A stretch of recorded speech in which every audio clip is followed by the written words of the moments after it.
Okay guys, mega love shoutout sa inyong lahat. Matagal po tayong hindi nag-vlog or nag-premiere. Ito, magluluto po tayo ngayon guys ng Filipino recipe, laing na gabi.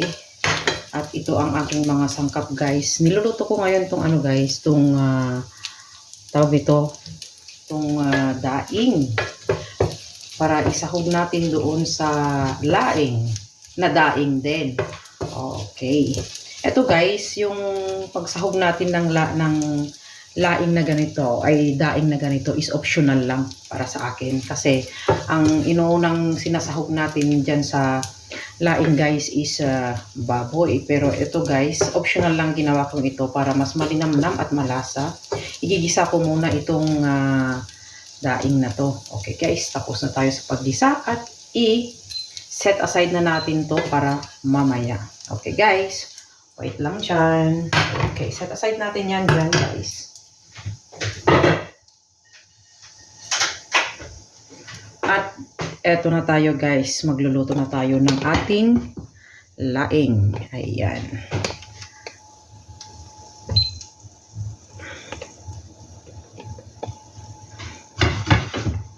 Ayan guys.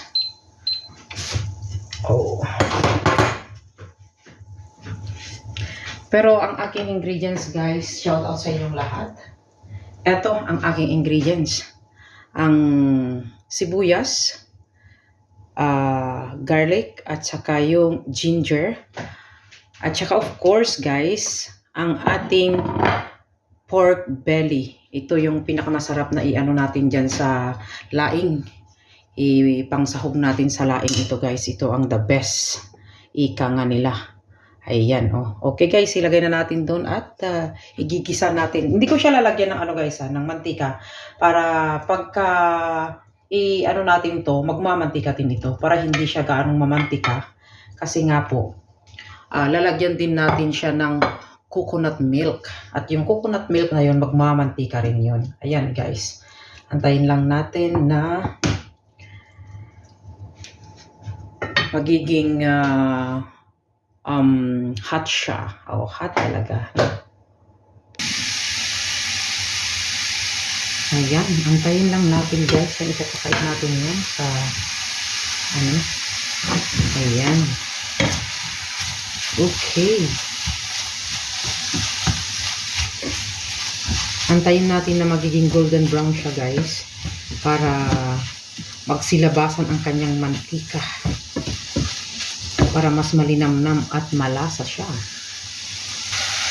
Yan guys, ang pagluto ko nitong pork belly guys is nasa high heat or high fire para magiging golden brown siya at mabilis na magsilabasan ang kanyang mantika. Ayan, antayin lang natin siya guys na magiging golden brown. And then ilagay na natin yung mga ibang sangkap.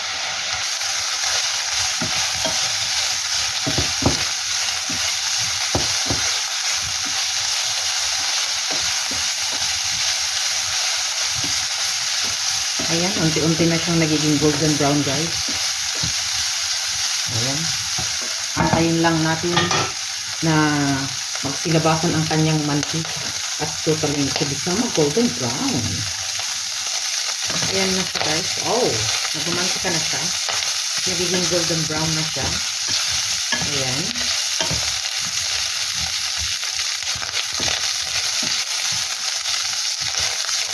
And then, ito na tayo. Maglagay na tayo ng mga sangkap. Ayan guys, ilagay na natin ang sibuyas. Ayan.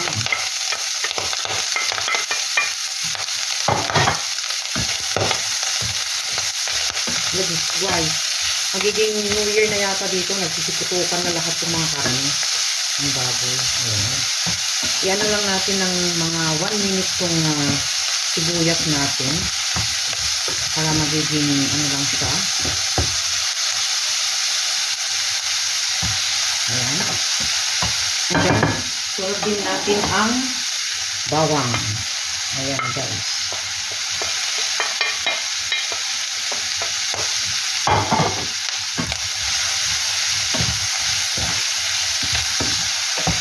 Guys, ang bango na. Grabe.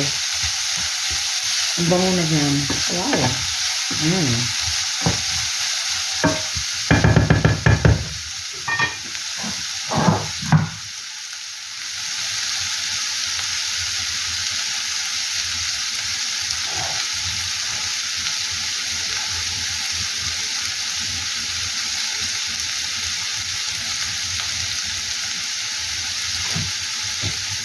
Ito guys.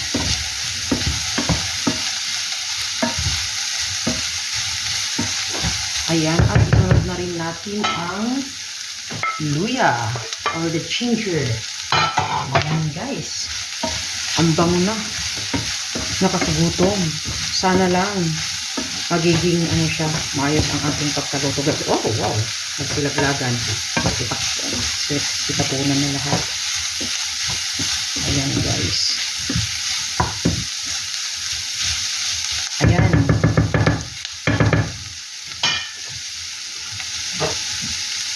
Takpan natin, lutuin lang siya ng konti yung mga sangkap na inilagay natin. And afterwards guys, isusunod na natin ang ating gata. Ayan guys, okay na siya.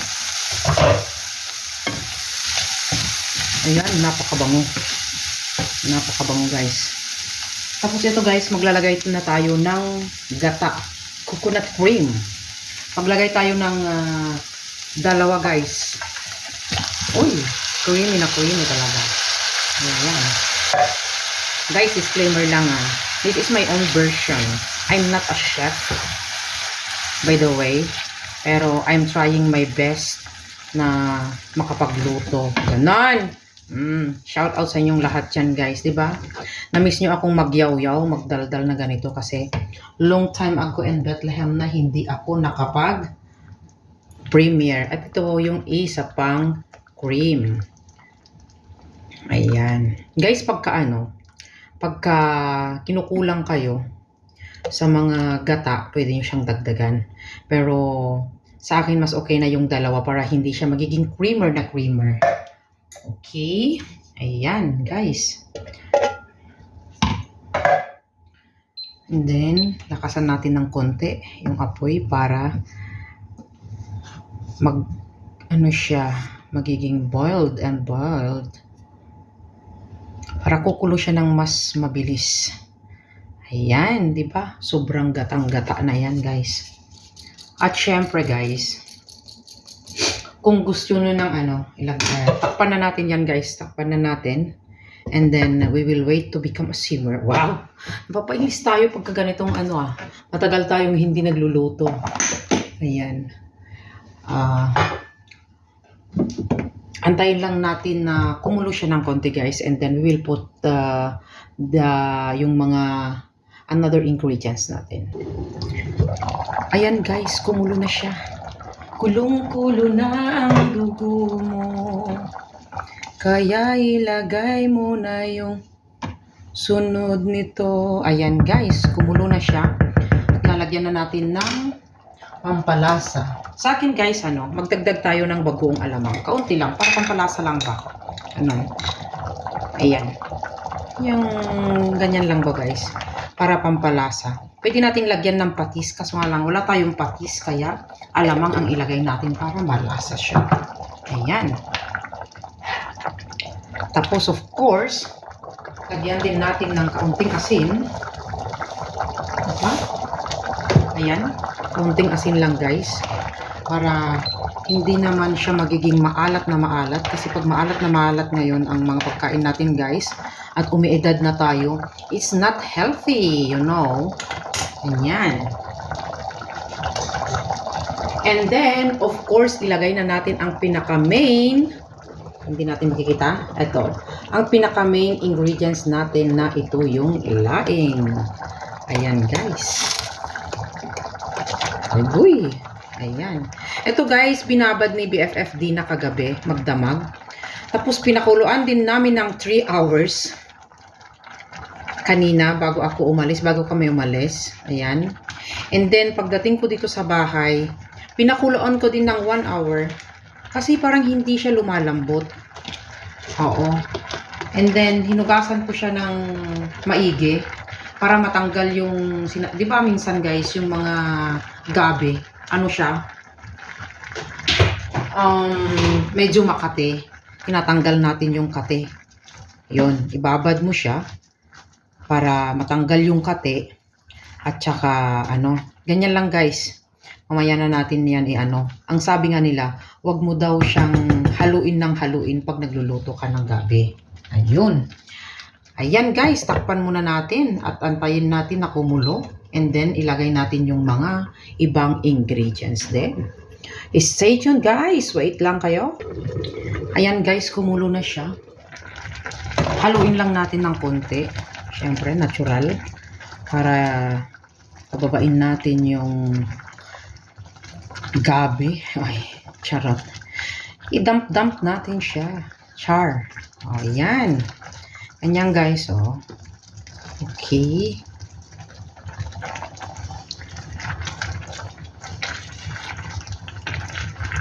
Ayan. Lutuin natin maigi itong gabi na ito guys. At of course guys,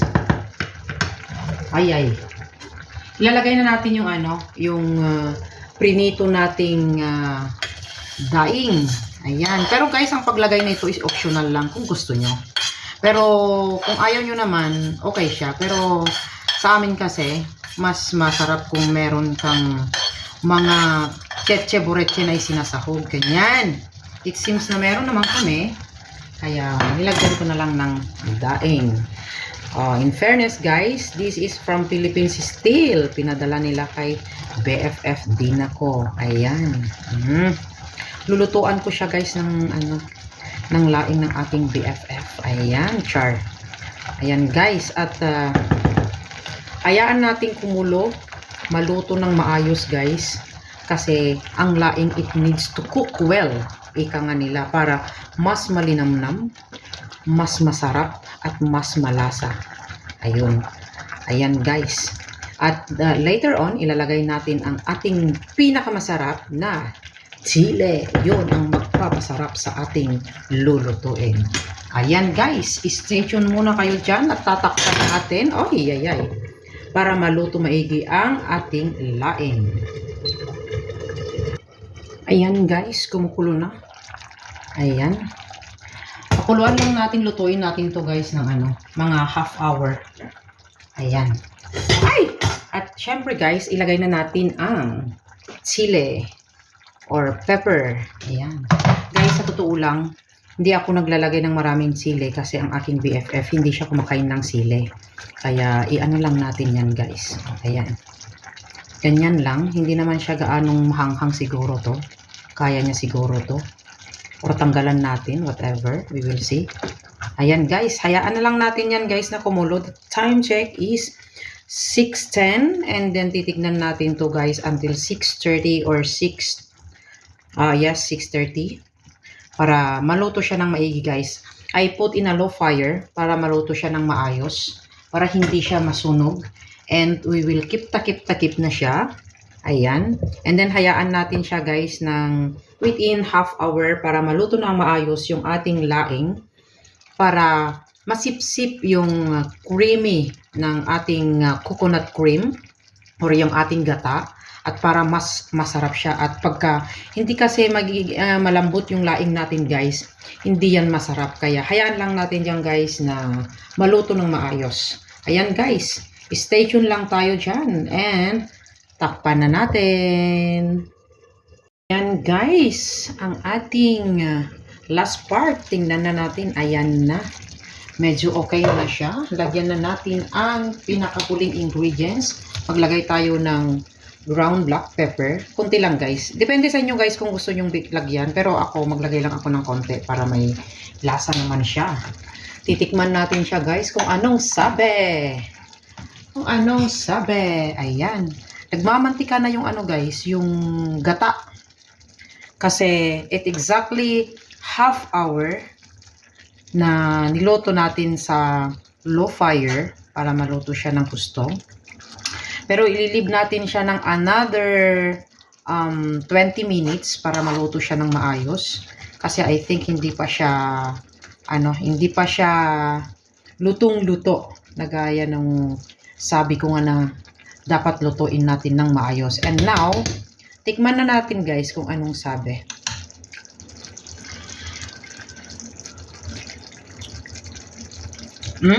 Lasang gata. Pero, kulang ang asin, guys. Kasi, di ba, nilagyan natin ng asin kanina pero kunti lang. Yan. Pero medyo mahanghang yata to sa aking BFF. Lagot ako. BFF, sorry. As of now pa lang. Magsusorry na ako sa'yo. Kasi hindi ko yata...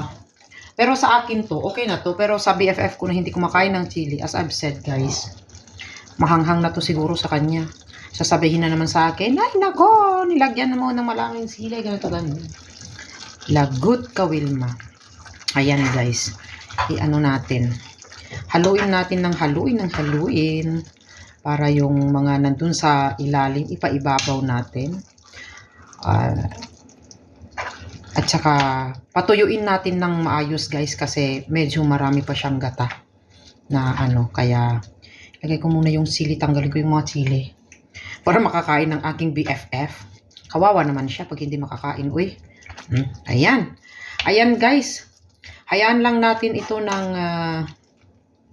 ng another 20 minutes more.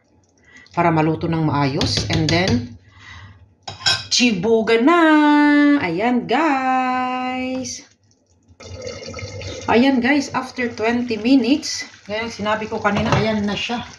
Ayan, creamy, guys. Ayan, ang kinalabasan ng ating laing na gabi in Filipino recipe. Ayan, with my own version. As I've said, guys, hindi po ako chef. Nagluluto lang po ako ng aming pagkain.